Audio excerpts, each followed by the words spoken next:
ऋषिभ्यो महद्भ्यो नमो गुरुभ्यः सर्वोपप्लवरहितः प्रज्ञानघनः प्रत्यगर्थो ब्रह्मैवाहमस्मि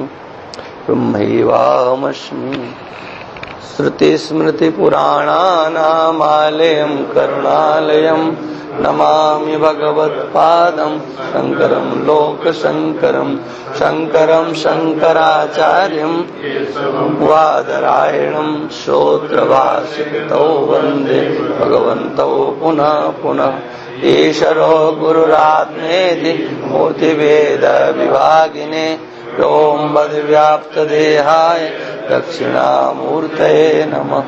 प्रशान्तभावं शिवमद्वितीयं प्रदायकं मुक्तिमखण्डबोधं प्रणाशकं मोहमदादिदोषान् प्रणमामि तं सद्गुरुं वामदेवं।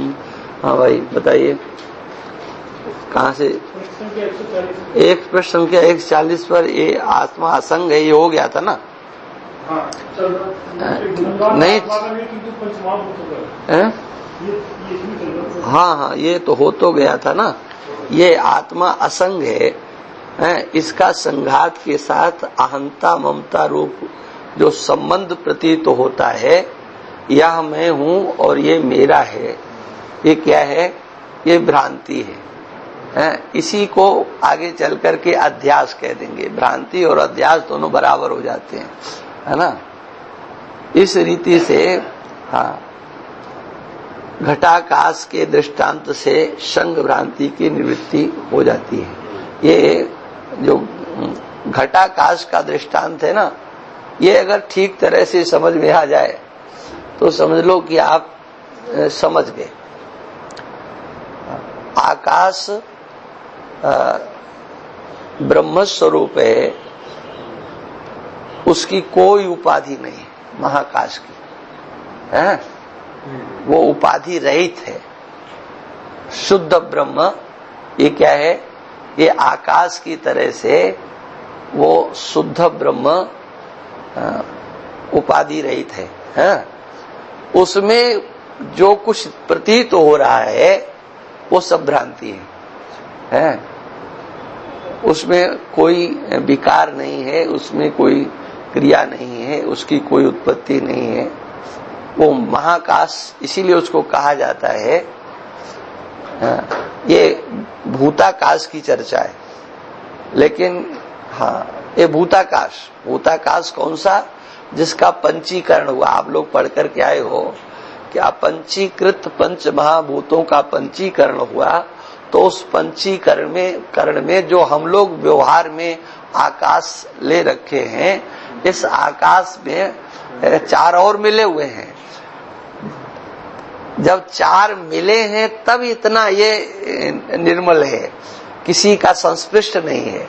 लेकिन जो महाकाश है ना, उस महाकाश में ये तीनों लोक, 14 भुवन और पृथ्वी का आवरण, फिर उसके बाद में जल का आवरण, और फिर तेज का आवरण, फिर वायु का आवरण, फिर उसके बाद में आता है वो महाकाश है। उसमें वो कितना स्वच्छ और निर्मल, ये एक विषय है। लेकिन घटाकाश को यहाँ इस दृष्टि से समझाते हैं कि उस महाकाश के अंतर्गत तो तीनों लोक, 14 भुवन है। लेकिन हमारा शरीर ये उस तीनों लोक, 14 भुवन में एक है, एक व्यष्टि रूप से है। तो व्यष्टि को अगर हम समझ लेंगे तो समष्टि को समझने में हमें मदद मिल जाएगी। इसलिए यहाँ वो तो उपाधि से रहित है, लेकिन यहाँ पर जो घटाकाश का दृष्टांत दिया, घट की उपाधि से उसको घटाकाश कहते हैं, अन्यथा उसका कोई नाम नहीं। क्योंकि व्यवहार बिना उपाधि के नहीं सजता है। जैसे जल लाना है तो घड़े में जल नहीं आएगा, आकाश में आएगा, लेकिन बिना उपाधि के नहीं आएगा। अनाज भरेंगे तो आकाश में भरेंगे, हैं? लेकिन उसके लिए उपाधि चाहिए।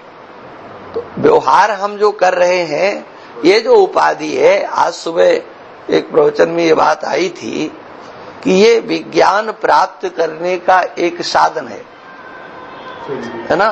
साधन धाम मोक्ष कर द्वारा, गोस्वामी जी ने लिखा है ना कि ये जो शरीर है वो साधन का केंद्र है। मतलब हमारे पास ज्ञानेंद्रियां हैं, कर्मेंद्रियां हैं, प्राण है, बुद्धि और मन है, लेकिन इनका अनुभव कहाँ होगा? इस शरीर के द्वारा।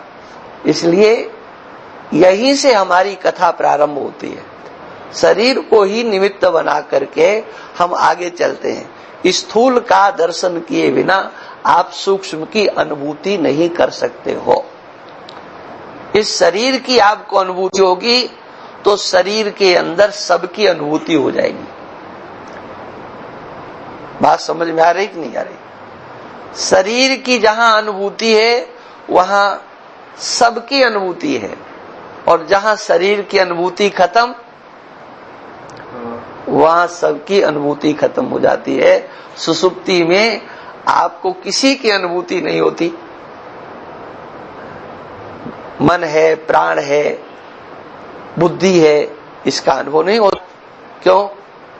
हाँ, ये तो किसी के सहारे से अनुभूत होते हैं। आपको स्वप्नावस्था में शरीर का भान होता है तो उसमें बुद्धि, प्राण, मन, कर्मेंद्रियां, ज्ञानेंद्रियां सबका भान होता है। जागृत अवस्था में बुद्धि, मन, प्राण इत्यादि का भान कब होता है? हाँ, इसलिए गोस्वामी जी ने विनय पत्रिका में लिखा, दुख पाई यही तनु हेरे। हाँ, जब इस शरीर पर दृष्टि जाती है तभी सारे दुखों की जड़ वहां से प्रारंभ होती है। माने सारा संसार जो दिखाई पड़ेगा पहले शरीर दिखाई पड़ेगा। इसलिए देह और देही का जो विभाग है, दृष्टा और दृश्य का जो विभाग है, वो इस शरीर को अलग करके नहीं, इस शरीर में ही रह करके और देह देही का विभाग करना है। अब देखो, रज्जु में कल्पित सर्प के दृष्टांत से विकार भ्रांति की निवृत्ति कैसे होती है ये बताना है। हाँ? तो दृष्टांत देते हैं, मंद अंधकार में रज्जु को देखने के वास्ते माने लिए, देखने के लिए नेत्र रूप द्वार से निकली हुई अंतःकरण की वृत्ति अंधकार आदि दोष से रज्जु के आकार को प्राप्त कर पाती नहीं। अतः उस वृत्ति से रज्जु के आवरण का भंग होता नहीं। तब रज्जु उपाधि वाले चैतन्य के आश्रित रहने वाली तूला अविद्या छो को प्राप्त होकर के सर्प रूप विकार को प्राप्त हो जाती है।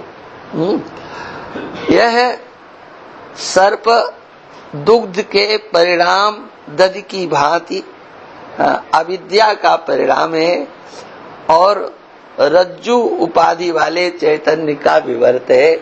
हाँ, ये परिणामी विकार नहीं, ये परिणाम विकार नहीं है। दूध से दही जो बनता है वो विकार को प्राप्त होकर के, दूध से दही जब बनता है तो पुनः दही से दूध नहीं बन सकता,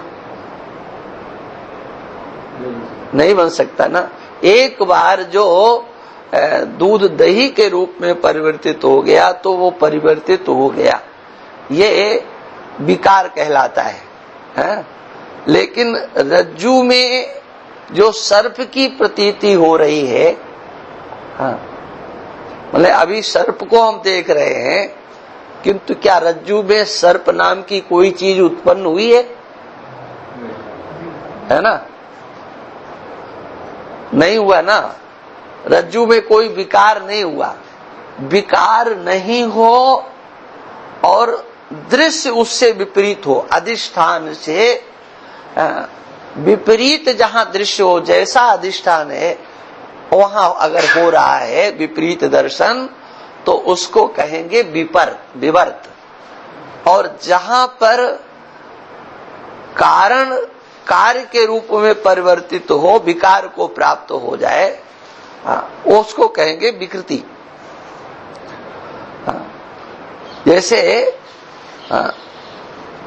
दुग्ध के परिणाम दधि को है, ये अविद्या का परिणाम है।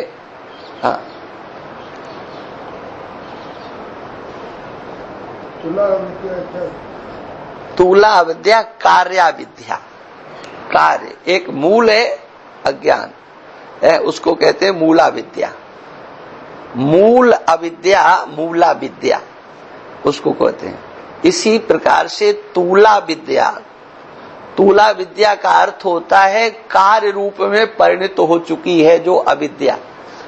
अविद्या का साक्षात्कार नहीं होता, अज्ञान का साक्षात्कार नहीं होता, लेकिन अज्ञान के कार्य का साक्षात्कार होता। माया को हम नहीं देखते हैं, माया के कार्य को हम देखते हैं। क्योंकि हमने बनाया नहीं, ईश्वर ने बनाया नहीं, तो ये किसने बनाया? तो कहते माया ने बनाया। तो आपने माया को देखा है क्या? देखा नहीं है, तब माया के कार्य को देखा है। ऐसे ही तूला विद्या कार्य रूप में परिणत हो गई। वो क्या है? वहां सर्प नहीं है, लेकिन सर्प रूप में आपको दर्शन करा दिया। ये कार्य तो है रज्जू, है रज्जू कहो या आगे आने वाला विषय आएगा या नहीं भी आए तो हम नहीं जानते, क्योंकि देखा नहीं है, इसलिए रज्जू कहो या रज्जू उपहित चैतन्य कहो। तो जो अविद्या है वो चेतन के आश्रित रहती है, हाँ, और आश्रित रह करके उसी को आच्छादित करती है। तो रज्जु उपहित चेतन के आश्रित जो अविद्या है, तूला विद्या है, उसने क्या किया? रज्जु को आवृत कर दिया। रज्जु को आवृत कर दिया, ये क्या कहो, रज्जु उपहित चैतन्य को आवृत कर दिया। और अंतःकरण की जो हमारी वृत्ति निकली, दृष्टि के माध्यम तक वहां तक गई, तो उसमें क्षोभ प्राप्त हुआ। है ये क्या है? ये क्या है? ये स्पष्ट न होने के कारण पूर्व देखे हुए सुने हुए कैसा भी सर्प हो सकता है। आपने सर्प को नहीं देखा है, लेकिन कहीं दीवार पर चित्र बना हुआ है, ये क्या है? कहा सर्प है। तो ऐसे सर्प के संस्कार वहां उद्भूत हो जाएंगे, क्योंकि अंतःकरणावच्छिन्न चैतन्य है, उसके आश्रित भी वो अविद्या है। तो अंतःकरणावच्छिन्न चैतन्य के आश्रित जो अविद्या है, उस अविद्या में क्षोभ होता है, और अविद्या से क्षोभ होकर के उस रस्सी में, रस्सी का आवरण भंग न होने के कारण वहां पर हमको सर्प की प्रतीति होने लगती है। इतना लंबा है ये रस्सी में सर्प। कहने को सीधे सीधे कह देते हैं कि रस्सी में सर्प का दर्शन हो गया, है तो यही रस्सी में सर्प हो गया, लेकिन कैसे हो गया? तो दोनों जगह अविद्या को स्वीकार करना पड़ता है, और उसके लिए अन्य भी वहां पर सहयोगी होते हैं। जैसे पूरा अंधकार हो तब भी आपको सर्प की भ्रांति नहीं होगी, है? और पूर्ण प्रकाश हो तब भी सर्प की भ्रांति नहीं होगी। माने थोड़ा प्रकाश भी हो और थोड़ा अंधकार भी हो, और इसी स्थिति में आदमी चलता रहता है। मनुष्य का जीवन पूर्ण अज्ञान में नहीं चलता है और पूर्ण ज्ञान में नहीं चलता है। पशुओं का जो जीवन है वो पूरा अज्ञान में चलता है, उन्हें कुछ सोचना समझना नहीं पड़ता, कोई कुछ भी नहीं, उनकी सोचने समझने की एक परिधि है।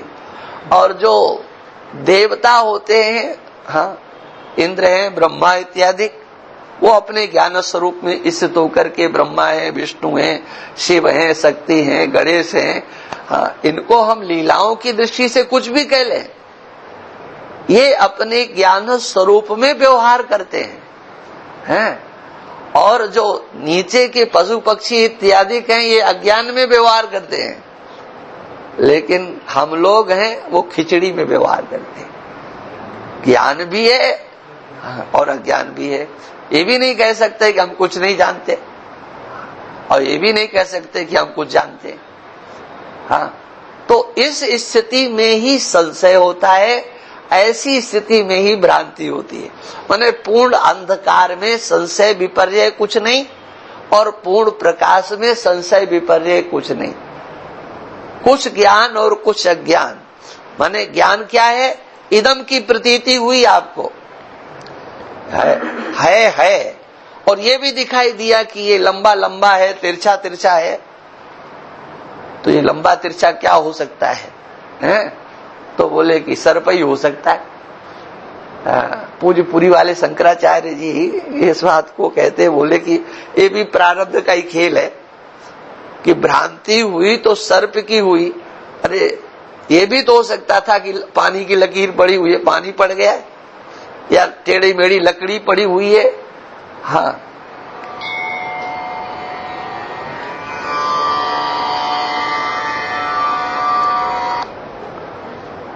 मैं 6:30 बजे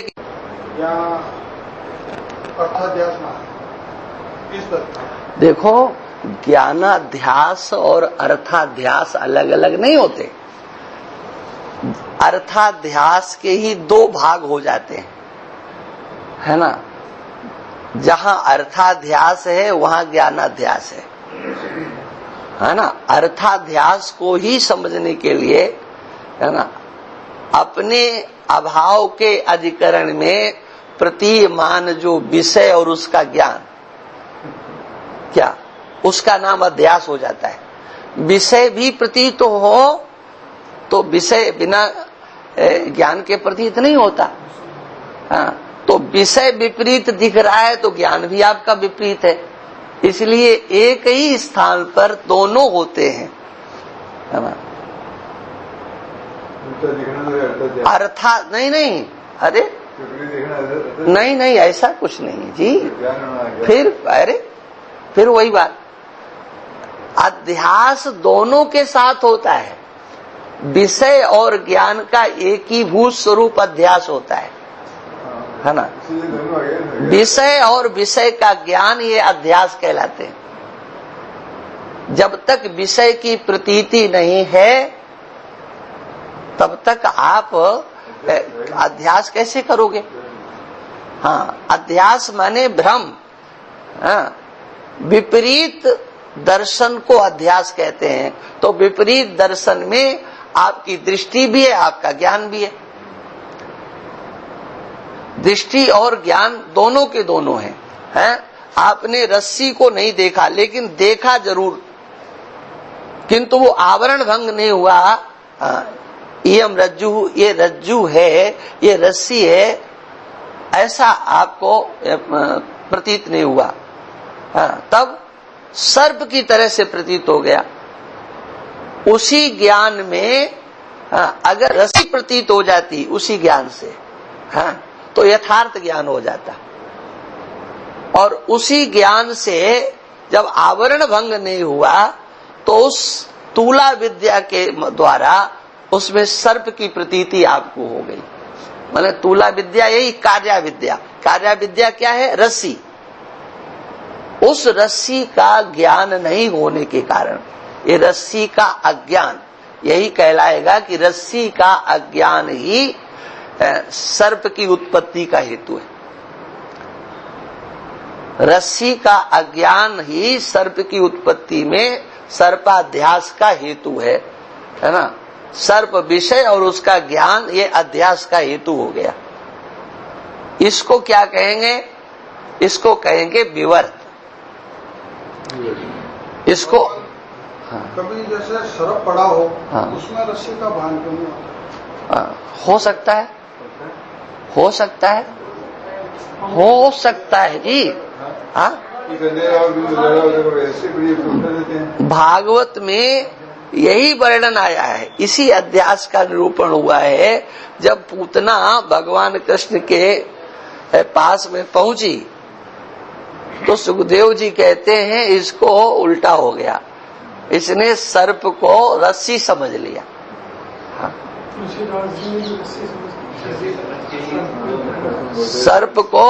सर्प को रस्सी समझ लिया है। देखो, अध्यास की एक बात और बता दें, आपके अंतर्गत भय किससे है? रस्सी से भय है या सर्प से? है ना? तो जिससे भय नहीं है आपको, हाँ, वो अध्यास, उसमें कोई न कोई, या तो भय हो या लोभ हो, माने आप जो दृष्टांत देखेंगे कहीं न कहीं आपके अंतःकरण में उसके प्रति या तो दूर जाना या उसके पास आना, उसका ग्रहण करना या त्याग करना, उसका महत्व तुम्हारी बुद्धि में बैठा है। वही फिर भ्रांति के रूप में आपके जो प्रबल संस्कार हैं उसमें हो जाएगा। लेकिन रस्सी से तो आपकी कोई उपयोगिता ही आपको नजर नहीं आ रही। पड़ी रस्सी तो पड़ी है। हाँ, अगर तुम्हारी बुद्धि में कहीं तुम रस्सी ढूंढ रहे हो, हाँ, तो फिर हो सकता है कि पानी की लकीर को भी तुम रस्सी समझ लो। रस्सी की उपयोगिता अगर तुम्हारी बुद्धि में बैठी है तो तुम किसी भी चीज को रस्सी समझ सकते हो, है ना? इसलिए ऐसा नहीं कि भ्रांति, ये तो दृष्टांत इसलिए दिया गया है कि आपके तत्काल समझ में आ जाए। भ्रांति तो कहीं भी हो सकती है। अरे, दुर्योधन को कहां भ्रांति हुई थी? प्रकाश में हुई थी, पूर्ण प्रकाश में, जल में थल और थल में जल, है ना? कोई अंधकार भी वहां नहीं था। अरे देखो, ये तो समझाने की प्रक्रिया है। और जब हम अपनी ही सिद्धांत की पूरी बात करेंगे तो हम तो कहेंगे आकाश में नीलिमा है। हाँ, ये क्या किसी का आश्रय लेकर प्रतीत हो रही है? किसी का आश्रय लेकर के प्रतीत नहीं हो रही है। आकाश नीला दिखता है। यहाँ पर न तो नेत्र की कमजोरी है, न अंधकार का कोई मामला है, न वहां कोई दूसरा है। अन्य में अन्य की प्रतीति भी नहीं हो रही है। सीधे सीधे आकाश में नीलिमा की प्रतीति हो रही है। अध्यास है, ये भ्रम है ना? लड्डू में तो सर्प की भ्रांति होती है, लेकिन कई बार किसी जगह पे अगर सर्प देख लिया हमने और दोबारा वहां से निकलते हैं तो वो स्थान आते ही ऐसा प्रतीत होता है। तो भाई ऐसा है, वो तो तुम्हारे अंदर है ना, तुम्हारा प्रेम है अपने जीवन से, उसके कारण होता है। रस्सी सर्प से तुम खतरा मानते हो, वही अगर सपेरा होगा तो उसे आह्लाद होगा। जिस स्थिति से तुम गुजर रहे हो उस स्थिति से वो नहीं गुजरेगा।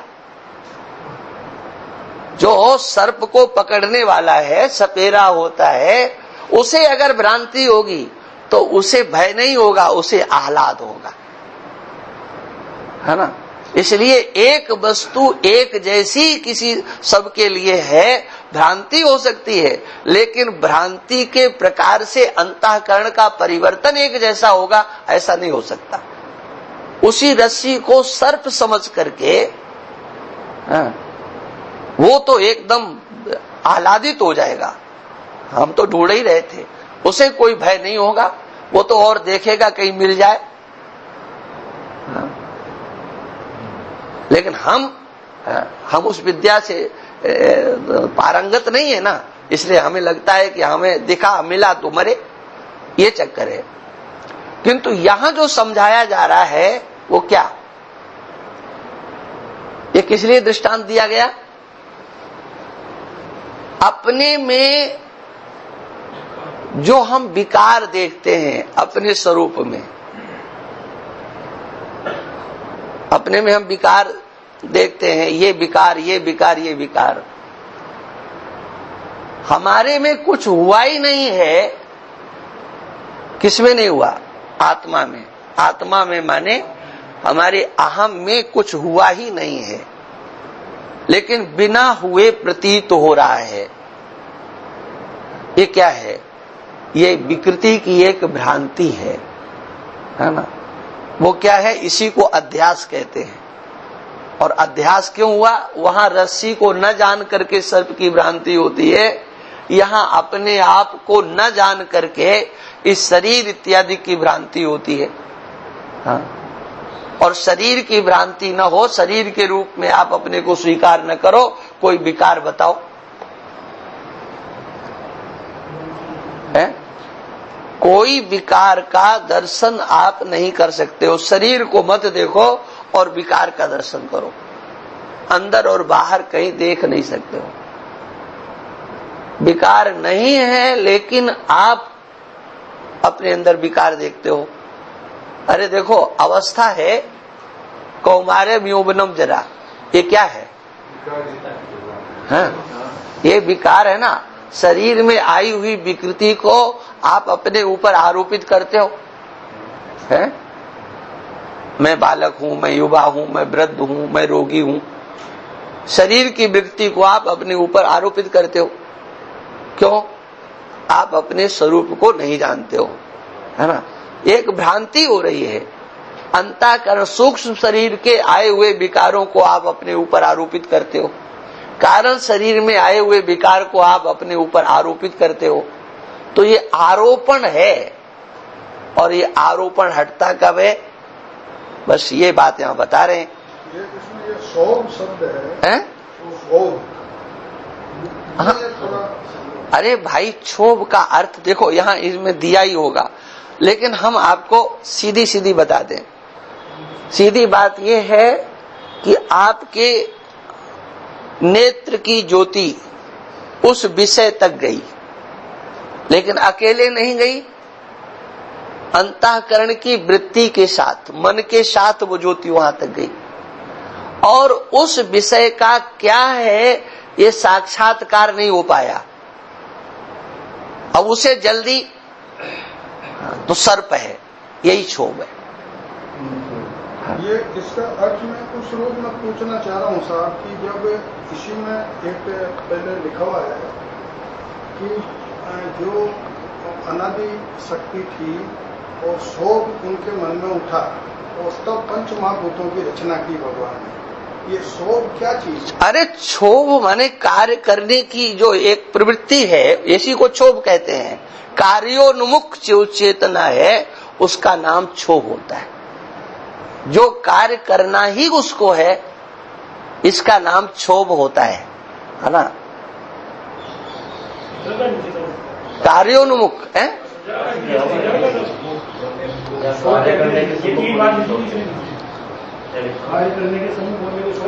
हाँ, वही है। मतलब जो आपके अंदर आपकी नेत्र की वृत्ति वहां तक गई, अंतःकरण की वृत्ति नेत्र के माध्यम से वहां तक गई, लेकिन विषय का साक्षात्कार नहीं हुआ। जैसा विषय है वैसा साक्षात्कार नहीं हुआ। अब उसे तो साक्षात्कार करना है। अब वो विषय का साक्षात्कार नहीं हुआ, उसमें हेतु हमारी आंख की कमजोरी और वहां पूर्ण प्रकाश नहीं होना। इन दोनों के संयोग से उस हमारी वृत्ति में क्षोभ हो गया और सर्पाकार वृत्ति परिणित हो गई। परमात्मा जिसको अपन पूर्ण मानते हैं, उनमें कार्य की प्रवृत्ति क्यों उठी? ये पहले इसको समझ लो। क्या समझे? आज हमने कहा था ना कि एक ने मेरे से कहा कि जो है क्या नाम, भगवान ने संसार क्यों बनाया? हमने कहा कि ये तो गलती भगवान ने सबसे ज्यादा यही कि तुम्हें बना डाला। नहीं, हाँ, क्यों हुआ ये तो आप उपोद्घात में पढ़ चुके हैं इस बात को। कहां से सृष्टि हुई, क्यों हुई, ये तो विचार का विषय ही नहीं है। क्या समझे? तुम्हें प्रतीत हो रहा है कि नहीं हो रहा, और उससे तुम परेशान हो कि नहीं हो। प्रतीत नहीं हो रहा तो तुम्हारे लिए दर्शन नहीं, और परेशान नहीं हो तो तुम्हारे लिए दर्शन नहीं। प्रतीत हो और उसमें परेशानी जिनको नजर आए कि हाँ भाई ये उलझन है, ये समाप्त होना चाहिए, है ना। रोग होने पर रोग पर रिसर्च नहीं होता है, रोग कैसे ठीक हो इस पर रिसर्च होता है। उसके तो अनुमान होते हैं कि इसने गुटखा खाया होगा, इसने ये किया होगा, इसने ये किया, और जो उसके साथ रहने वाले वो कोई न कोई उसके ऊपर थोप देते हैं, ठीक है ना। रिसर्च रोग पर नहीं होता है, रोग का निदान कैसे हो ये वहां देखा जाता है। इसलिए यहां पर अज्ञान है, तुम्हें प्रतीत हो रहा है, तो अज्ञान की निवृत्ति के साधन यहां बताए जा रहे हैं। कहां से आया अज्ञान, किसने दिया अज्ञान, किसने रचा संसार? अरे हम उसके बीच में आकंठ डूबे हुए हैं, ये हमें प्रतीत हो रहा है। हमारे अंदर काम, क्रोध, लोभ, मोह, मद, मत्सर, ईर्षा, राग, द्वेष दिखाई पड़ रहा है, हाँ? अंदर दिखाई पड़ रहा, बाहर दिखाई पड़ रहा। ये जो विकृति हमको दिखाई पड़ रही है, इसकी निवृत्ति की बात कही जा रही है कि ये भ्रांति से तुम्हारे स्वरूप में दिखाई पड़ रहा है, तुम्हारे अंदर कुछ नहीं है। तुमने माना है तो यही तुम्हारा अज्ञान है, यही अविद्या है, यही नासमझी है, यही मूर्खता है, कुछ भी उसका नाम ले लो, लेकिन है नहीं। जैसे रस्सी में सर्प नहीं है, वो तुम्हारी खोपड़ी की उपज थी, हाँ वहां नहीं है। तुम ढूंढो भी तब भी नहीं निकाल सकते हो, कोई नहीं निकाल सकते हैं। इसी को विवर्त कहते हैं कि अब हम कहते हैं कि तीनों काल में संसार नहीं हुआ है, संसार की उत्पत्ति नहीं हुई, तुम समझोगे, मानोगे? इसलिए उस विषय की यहां चर्चा ही नहीं है। अरे हमारा तो सिद्धांत ही ये है क्या कि ये समग्र संसार भ्रांति है। ब्रह्म के स्वरूप में सारा संसार भ्रांति है। जैसे रस्सी में सर्प की भ्रांति है, ऐसे ब्रह्म में सारा संसार भ्रांति है। वहां पर वो संसार उत्पन्न ही नहीं हुआ है, लेकिन कौन मान के देगा? क्या समझे? तुम्हें प्रतीत हो रहा है, इसलिए उसकी नासमझी को दूर करने के लिए बताया जा रहा है कि आपके स्वरूप में जो विकार दिखता है वो नहीं है, ब्रह्म के ऊपर आरोपित किया जा रहा है। ब्रह्म ने सृष्टि क्यों बनाई है? तो उसका उत्तर है कि तीनों काल में नहीं है। सृष्टि तीनों काल में है ही नहीं, न पहले थी, न आज है, न आगे होगी। लेकिन क्या ये सिद्धांत हमारी बुद्धि में आएगा? नहीं आएगा, है ना। रस्सी में सर्प पहले भी नहीं था, देख रहे तब भी नहीं है, और आगे भी नहीं है। लेकिन जब तक हमें रस्सी नहीं दिखाई दे जाती है, तब तक ईश्वर भी कहे हम मानने वाले नहीं।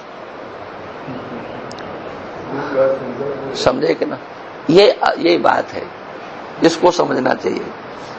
अब सिद्धांत में कहते हैं जो ब्रह्म चैतन के आश्रित रहने वाली मूला अविद्या प्रारब्ध आदि के निमित्त से क्षोभ को पा करके जड़ और चेतन चिदाभास युक्त जंगम प्रपंच रूप विकार को धारण करती है, वह प्रपंच अविद्या का परिणाम है।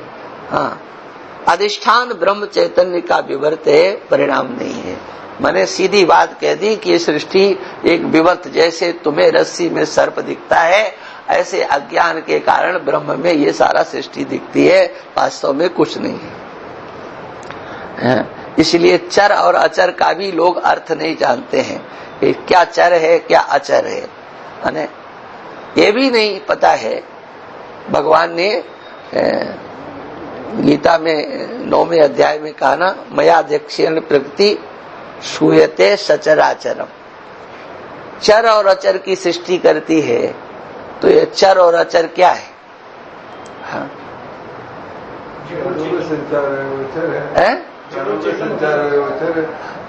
प्राणों का संचार नहीं, जहां पर आभास पड़ता हो, आभास को ग्रहण करता हो। प्राणों का संचार तो है, वृक्षों में है, पौधों में है, वहां पर ज्ञान है। लेकिन बुद्धि और वो मन और वो कर्णेंद्रियां वहां नहीं है, इसलिए उनको हम जड़ता की उपाधि दे देते हैं। क्या समझ? हाँ, ये करण आपके ही पास है। ऐसा करण, अंतःकरण जो है ना, इतनी ज्ञानेंद्रियां, कर्मेंद्रियां और ये अंतःकरण, ये अन्यत्र कहीं किसी के पास नहीं, इसी मनुष्य शरीर के पास ही उपलब्ध है। अरे आपने एक देखा होगा, एक घास होती है छुई मुई है, जरा सा उसको छू दो कि बस खत्म। क्यों भाई? क्या नहीं, अंतःकरण है कि नहीं पहले देख लो, वहां चैतन्यता है कि नहीं, ज्ञान है कि नहीं, है ना? वहां ज्ञान है लेकिन वहां इंद्रियां नहीं है। प्राण शक्ति तो सर्वत्र है। और एक वो कहते हैं ना, यहाँ कुमड़ बतिया को नहीं, हाँ नहीं, चोई वो नहीं, ये कुम्हेड़ा जो होता है ना, कुष्मांड जिसको बोलते हैं, वो जब छोटी सी हो उसकी स्थिति और कोई उसकी तरफ उंगली कर दे तो वहीं खत्म। अब देखो, आप उसके पास नहीं गए, इसलिए खेती करने वाले उसे पत्तों से फल को ढक करके रखते हैं जब तक वो बृहद आकार में नहीं हो जाए। तो उसकी उंगली, उसने आपकी उंगली को देखा तो आंख कहां थी? और आंख नहीं थी, देखा कैसे? ठीक है ना? हाँ, सूर्यमुखी का पौधा सूर्य की तरफ उगता है। अरे सूर्य की तरफ, कमल का पुष्प है वो सूर्य को देख करके, है ना, कुमुदनी है वो चांदनी को देख करके खिलते हैं, ये सहज है। लेकिन उनको हम चेतन नहीं चर नहीं कह सकते, उनमें गति नहीं है, चेतना है। हाँ, इसलिए चिदाभास को लेकर के आते हैं। हाँ, और इस चिदाभास जो है ना, वहां पर भी कार्य करता है, लेकिन वो कार्य नहीं कर पाता है जो मनुष्य के शरीर में करता है। ये इधर का तीन है ना, रज्जु उपाधि वाले चैतन्य का विवर्त है, परिणाम नहीं, और अधिष्ठान ब्रह्म चैतन्य का विवर्त है, परिणाम नहीं। क्या क्या कहा? अधिष्ठान ब्रह्म चैतन्य। हाँ, इधर जो नंबर 3 पे दिया है, रज्जु उपाधि वाले चैतन्य का विवर्त है, परिणाम नहीं, ये तो ये हो गया। हाँ। और फिर इधर नंबर सिद्धांत में नंबर 3 पे दिया है, अधिष्ठान ब्रह्म चैतन्य का विवर्त है, परिणाम नहीं। तो यहाँ पर एक शब्द आना चाहिए, जगत। परिणामी कारण और विवर्त हाँ। कारण दो होते हैं, दोनों बताएंगे। दो कारण। यहाँ पर ये जो टिप्पणी है ना, इसको देखो, अधिष्ठान से विषम सत्ता वाला अर्थात अल्पकालीन और भिन्न सत्ता वाला, अधिष्ठान से अन्यथा स्वरूप वाला अर्थात भिन्न प्रकार का आकार विवर्त है। जैसा अधिष्ठान है ना, उससे उल्टा दिखाई पड़े उसको विवर्त की संज्ञा कह देते हैं। ब्रह्म जो होता है वो विकार को प्राप्त नहीं होता, ब्रह्म जो है वो विकार को प्राप्त नहीं होता है, ब्रह्म का विवर्त ये जगत होता है। माने ब्रह्म में ये जगत के रूप में दिखता है, ब्रह्म की दृष्टि से ब्रह्म में जगत तीनों काल में नहीं है। जैसे रज्जु का विवर्त सर्प है, वैसे ब्रह्म का विवर्त जगत है। ब्रह्म में दिखता है नहीं, ये ध्यान रखो।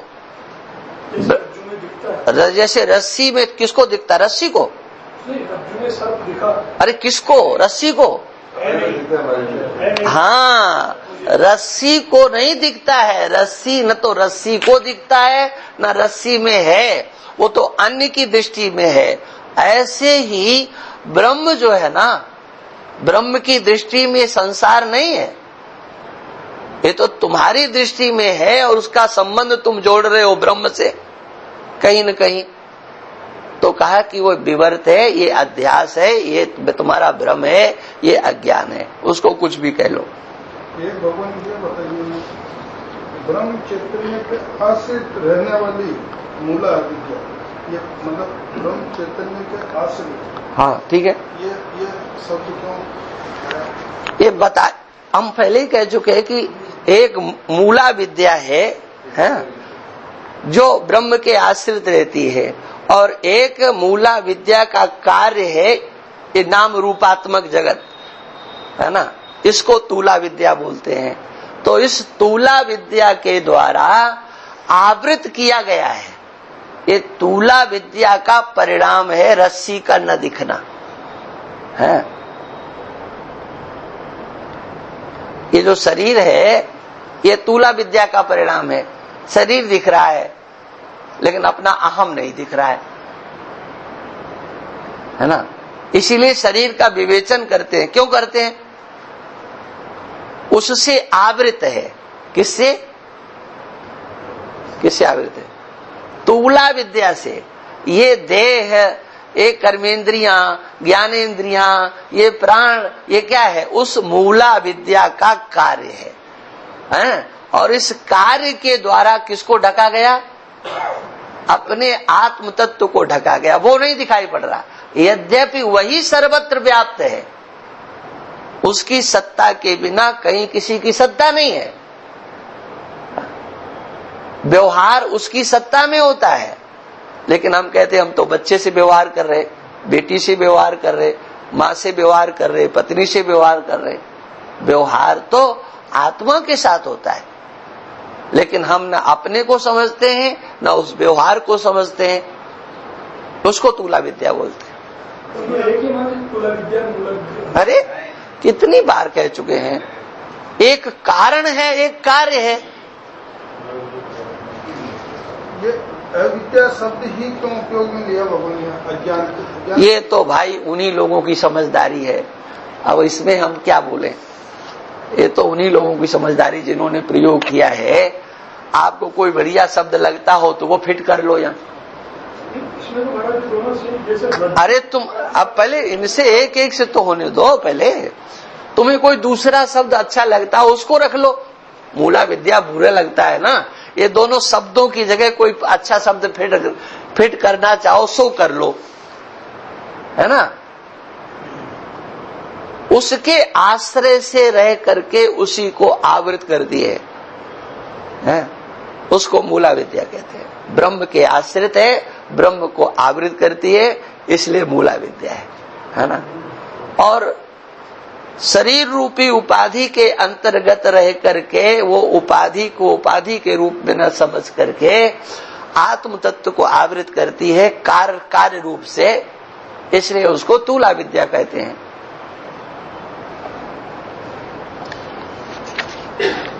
है ना। इस रीति से रज्जु से सर्प में कल्पित सर्प के दृष्टांत से विकार भ्रांति की निवृत्ति होती है। कनक में कुंडल की प्रतीति के दृष्टांत से ब्रह्म से भिन्न जगत के सत्यता की भ्रांति की निवृत्ति कैसे होती है उसका दृष्टांत देते हैं। सब मानते हैं एक ब्रह्म है, एक जगत है। तो ये जगत सत्य है, ये भी लोग मानते हैं। तो ब्रह्म से पृथक जगत सत्य है। ब्रह्म से पृथक जगत की सत्ता रख करके जो सत्य मान रहे हैं वो भ्रांत लोग हैं। ब्रह्म भी सत्य है और जगत भी सत्य है, तो दो आपने सत्य मान लिए हैं। तो जितना ब्रह्म सत्य है उतना ही जगत सत्य है। और जगत को सत्य आप कहते किस रूप में हो ये समझ लो। ब्रह्म में तो निर्विकारता है, उसमें तो कुछ विकार होता नहीं, और जगत में कहीं निर्विकारता दिखाई नहीं पड़ती। इसको दृष्टांत से यहां समझा रहे हैं कि कनक और कुंडल का कार्य कारण भाव करके जो भेद भासता है वह कल्पित है। एक सोना है और एक सोने का आभूषण है ना। तो सोना कारण हो गया और आभूषण कार्य हो गया है। सोना कारण और आभूषण कार्य। तो सोने की सत्ता से आभूषण कितना पृथक है? आप कीमत सोने की देते हो कि आभूषण की देते हो, है ना। और जो व्यवहार करते हो वो सोना समझ के करते हो कि इतना सोना इसने पहन रखा, उसकी शादी में इतना सोना चढ़ाया गया। क्यों? आभूषण तो नकली भी हो सकता है ना? नहीं, इसलिए जेवर होता है, लेकिन जेवर को कोई जेवर नहीं कहता, आभूषण नहीं कहता है। क्या बोलते हैं? इतना सोना चढ़ा है। हाँ, किस लिए? कि उस आभूषण की अपनी कोई सत्ता नहीं है, केवल कल्पना मात्र है। क्यों? आप उसको चाहे जहां चाहे जब चाहे जैसा कर दो। है? हाथ का पैर में ले जाओ, पैर का हाथ में ले जाओ, कहीं ले जाओ, कौन रोकेगा? लेकिन चाहे हाथ में पहनो, चाहे सर पे पहनो, चाहे पैर में पहनो, सोना सोना रहेगा। ठीक है ना? ये बात। कनक से कुंडल का भिन्न स्वरूप दिखाई नहीं देता, अतः वास्तव में अभेद है। इसलिए कनक से भिन्न माने सोने से भिन्न कुंडल की सत्ता नहीं है। ऐसे ही ब्रह्म और जगत का कार्य कारण भाव लेकर और दोनों के भिन्न भिन्न विशेषणों को लेकर जो भेद भासता है वो कल्पित है। विचार पूर्वक देखा जाए तो अस्थि भांति प्रिय से भिन्न नाम रूपात्मक जगत सत्य सिद्ध होता नहीं, किंतु मिथ्या ही सिद्ध होता है। और जो वस्तु जिसमें कल्पित होती है वह वस्तु उससे भिन्न सिद्ध नहीं होती। अतः ब्रह्म से जगत का वास्तव अभेद है, इसलिए ब्रह्म से भिन्न जगत की सत्ता नहीं है। माने द्वैत की प्रतीति जो तुम्हें हो रही है, हाँ, हालांकि द्वैत की प्रतीति जगत को सत्य मानने वालों की होती है। क्यों? उन्होंने ब्रह्म को तो कभी देखा नहीं है। हाँ?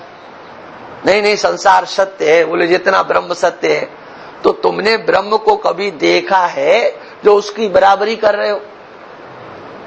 उनके आंखों के सामने तो ये संसार ही संसार होता है। ये तो ब्रह्म का साक्षात्कार करने वाले, उसको जानने वाले, उनसे ये द्वैतवादी कहते हैं क्या कि फिर बताओ ये जगत क्या है?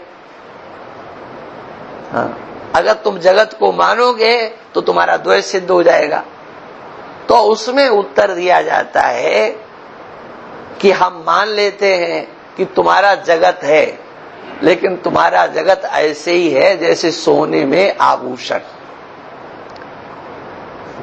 है ना। तुम द्वैत की सिद्धि नहीं कर सकते हो। हाँ, दृष्टि का अंतर है।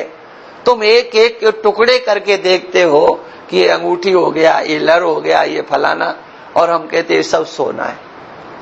सोने को निकाल देने के बाद तुम्हारी उसमें प्रियता नहीं रहेगी, है ना? प्रियता रहेगी, हाँ, अभिरुचि वहां से समाप्त हो जाएगी। तो आपकी जो प्रियता है उसमें सोने के कारण है, आभूषण के कारण नहीं। अच्छा, कहां तक हुआ था?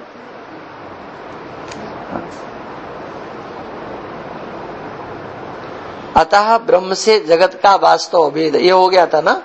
हाँ, इस रीति से कनक में कुंडल की प्रतीति के दृष्टांत से ब्रह्म से भिन्न जगत के सत्यता की भ्रांति की निवृत्ति होती है। अब इतना विषय चला, लेकिन फिर भी कहते हैं कि ये भ्रांति क्या है? तो कहते जो पहले हमने कहा था, सकल दृश्य सो ध्यास छोड़ना। ये जो दृश्य है ये अध्यास है, माने ये भ्रांत रूप है। ये भ्रांति कहो या अध्यास कहो, ये भ्रांति अध्यास है। अब फिर क्या, अच्छा आपने अध्यास कह दिया तो अब बताओ अध्यास क्या है? तो यहाँ पर भ्रांति ज्ञान का, देखो यहाँ शब्द गलत छप गया है? यहाँ विषय होना चाहिए। भ्रांति ज्ञान का विषय, हाँ, जो भ्रांति ज्ञान का विषय जो मिथ्या वस्तु और उस भ्रांति उसका भ्रांति ज्ञान, ये विशेष लिखा है, इस विशेष को आप विषय कीजिए। भ्रांति ज्ञान का विषय है जो मिथ्या वस्तु और उसका भ्रांति ज्ञान है, तुम्हारे ज्ञान का जो विषय है वो और ज्ञान, इन दोनों का नाम अध्यास है। ये पहले चर्चा आ चुकी ना, अध्यास किसको, जैसे उदाहरण क्या दिया था, ये पहले आ चुकी चर्चा, ये पहले आ चुका है। देखो सीपी का उदाहरण दिया गया था, है ना, जो रजत, ये रजत क्या हो गया, ये हो गया विषय, है ना। सीपी में चांदी की जो प्रतीति है ये तो हो गया विषय। अब वो विषय विपरीत है, सीपी को नहीं देख रहा है, आपके ज्ञान का विषय चांदी है, तो चांदी और चांदी का जो ज्ञान, ये दोनों क्या हो गए, अध्यास हो गए, है ना। इसी को हम भ्रांति कह देंगे कि सीपी में चांदी की भ्रांति हो गई, लेकिन तब तक वो अध्यास का रूप लेकर का रहेगा, कब तक, जब तक सीपी का ज्ञान हमको नहीं हो जाता। सीपी का ज्ञान होने के बाद उस अध्यास की निवृत्ति होगी। अध्यास की निवृत्ति होगी तो क्या होगा, वो चांदी और चांदी का ज्ञान, उन दोनों की निवृत्ति, अध्यास निवृत्ति का अर्थ है विषय और विषय ज्ञान, इन दोनों की निवृत्ति होना। क्या समझे, अध्यास और अध्यास का जो विषय बना हुआ है, अध्यास शब्द में दोनों आ जाएंगे, है ना, इसलिए दोनों ही उसके अंतर्गत आएंगे। कब तक रहेंगे अध्यास, जब तक सीपी का आपको ज्ञान नहीं होता है ना। इसलिए अध्यास का स्वरूप बताया, भ्रांति ज्ञान का विषय मिथ्या वस्तु और उसका भ्रांति ज्ञान, इन दोनों का नाम अध्यास है। अब अपन जो जादू देखते हैं सब जादूगर के पास, उसको अपन किसमें समझे। देखो जादू को तो तुम अपनी अक्ल से ये समझ करके जाते हो देखने के लिए कि ये तो बिल्कुल हमको बेवकूफ बनाएगा, और हम बेवकूफ बनने के लिए ही जाते हैं। ये तो तुम 100% समझ करके जाते हो कि ये जो कुछ दिखाएगा, हाँ, तो वहां भ्रांति नहीं है, वहां तो तुम्हारी समझ पक्की है कि ये जो दिखा रहा है ये हमें बेवकूफ बना रहा है। हाँ, वहां तो आप पैसा देकर के बेवकूफ बनते हो। हाँ, अब देखो कितना बड़ा आश्चर्य है, उस खेल को देखने जा रहे हैं जिसमें सत्यता नाम की कोई चीज नहीं है, और जानते हैं कि ये झूठा दिखाने वाला है। वहां तो फिर भी बहुत कुछ होता है दृश्य में, लेकिन वहां पर तो कुछ भी नहीं होता है। नाटक, वहां नाटक नहीं है, वहां तो नाटक में तो व्यक्ति होता है, वस्तु है ना, वो चाहे जिस रूप में हो, वहां भ्रांति नहीं है। वहां भ्रांति कहाँ है, वहां दृश्य में जो दिखा रहे हैं, हाँ, वो हम वहां भ्रांति नहीं मानते हैं।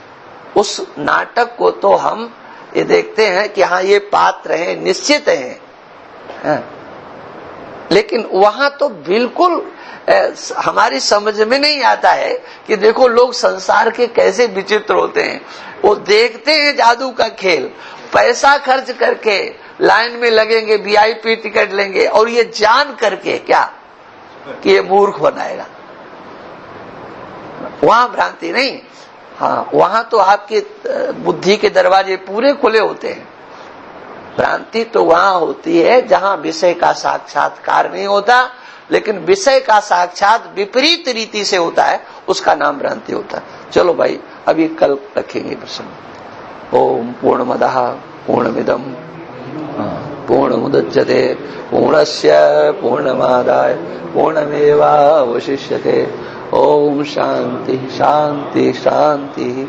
श्रुति स्मृति पुराणानामालयं करुणालयं नमामि भगवत्पादं शंकरं शंकरं शंकराचार्यं केशवं वादरायणं श्रोत्रभाषिकृतौ वन्दे भगवन्तौ ईश्वरो गुरुरात्मेति मूर्तिभेद विभागिने व्योमवद्व्याप्तदेहाय दक्षिणामूर्तये नमः। ओम शांति शांति।